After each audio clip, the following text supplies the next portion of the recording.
Welcome to the Clinical Skills Podcast for Male Catheterisation. This podcast will cover the procedure for the insertion of a male urinary catheter using a Foley catheter only. Urinary catheterisation is the passing of a plastic tube known as a catheter through the patient's urethra into the bladder to permit the passage of urine. We start with an overview of the indications and contraindications of urinary catheterisation, assessment of the physical and psychological needs of the patient, choosing the correct equipment, and standard precautions. The procedure for insertion of a male urinary catheter is illustrated fully, and some of the possible complications are described. Indications for urinary catheterisation include diagnostic indications such as obtaining an uncontaminated urine sample for microbiological testing, to measure urinary output in critically ill patients or during surgery, and to instill contrast media for imaging procedures. Therapeutic indications such as bladder decompression in patients with acute or chronic urinary retention, and the hygienic care of bedridden patients. The principal contraindication for urinary catheterisation is urethral injury as a result of trauma or disease. It is important to address the individual's physical and psychological needs which are dependent on and influenced by the patient's condition and circumstance. Assess how appropriate or necessary this invasive procedure is for your patient. Recognise that there are some circumstances when assistance may be required, for example if the patient is confused or very anxious. Before commencing the procedure, identify yourself to the patient. Check the patient's name, date of birth and hospital or community health index number and confirm this against their wristband. Clearly explain the procedure to the patient and request consent before continuing. The following equipment is required for urinary catheterisation: a sterile catheterisation pack, a disposable pad, sterile gloves,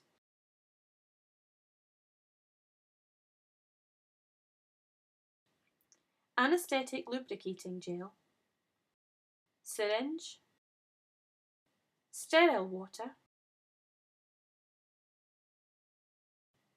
antiseptic solution, alcohol wipes, an appropriate catheter, a disposable plastic apron, a clean tray, a universal specimen container, and a drainage bag. It is important to thoroughly wash and dry hands following the correct clinical guidance. Before proceeding, put on a clean disposable apron.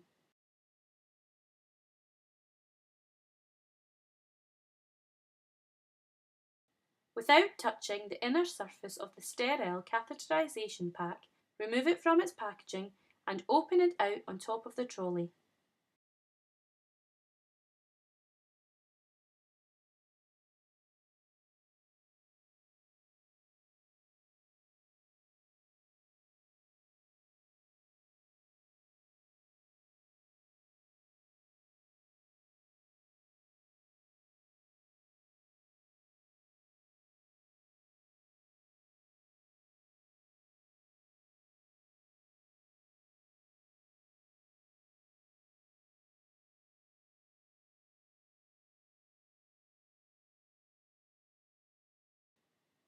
Place the sterile gloves and other supplementary packs onto the sterile surface, taking care not to touch the items themselves.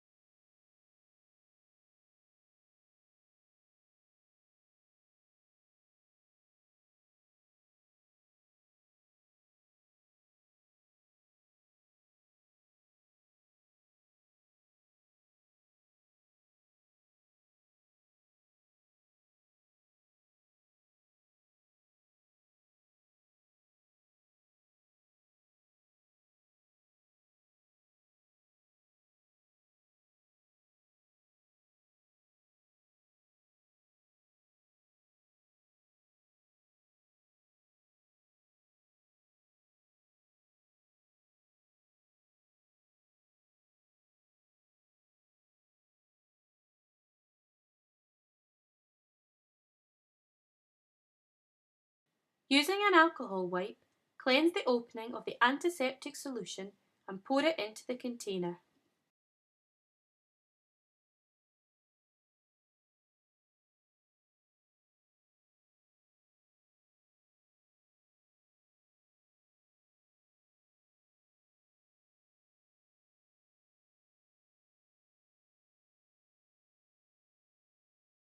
Using a non-touch technique, remove the catheter from its packaging and place it onto the equipment trolley.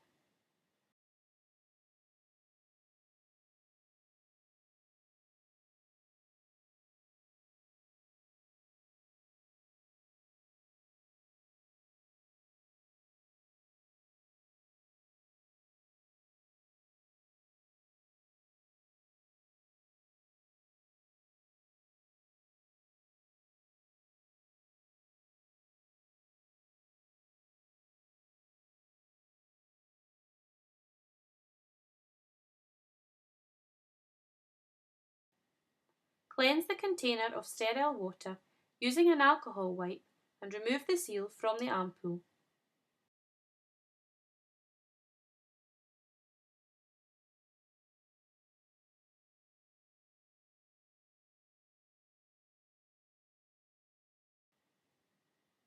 At this stage, double glove before proceeding.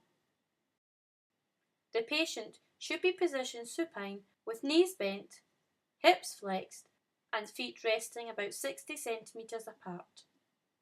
There is no need to fully expose the patient at this stage. Ensure that a clean disposable incontinence pad is placed under the patient's thighs.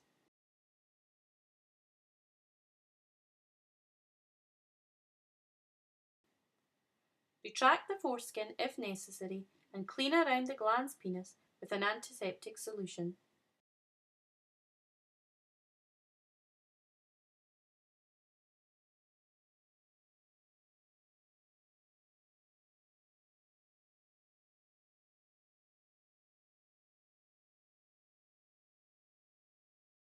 Remove the outer layer of gloves, being careful not to touch the underlying pair.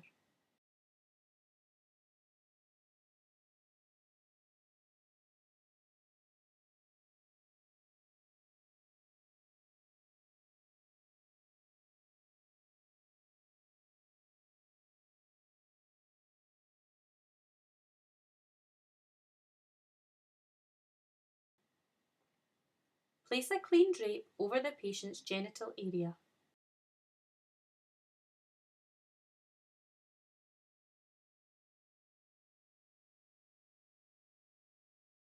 Hold the penis with the non-dominant hand, exposing the urethral opening.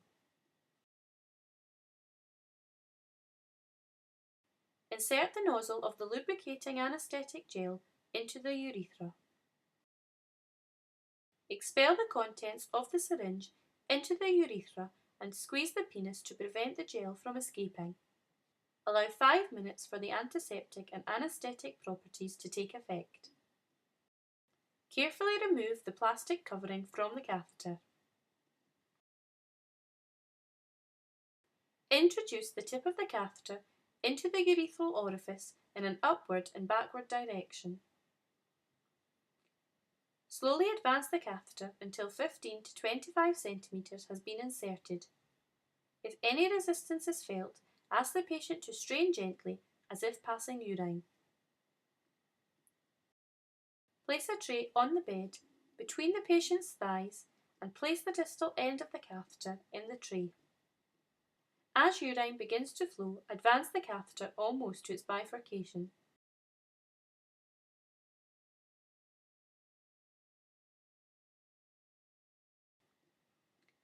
Cleanse the drainage tube with an alcohol wipe and attach it to the catheter, ensuring that the bag is secured and that the tube is positioned in such a way as not to occlude the lumen. To complete the procedure, attach the syringe containing sterile water to the end of the catheter and inflate the balloon to secure the catheter in the bladder. Withdraw the catheter slightly once attached to the drainage system. Remove the tray and drape and dispose of as clinical waste.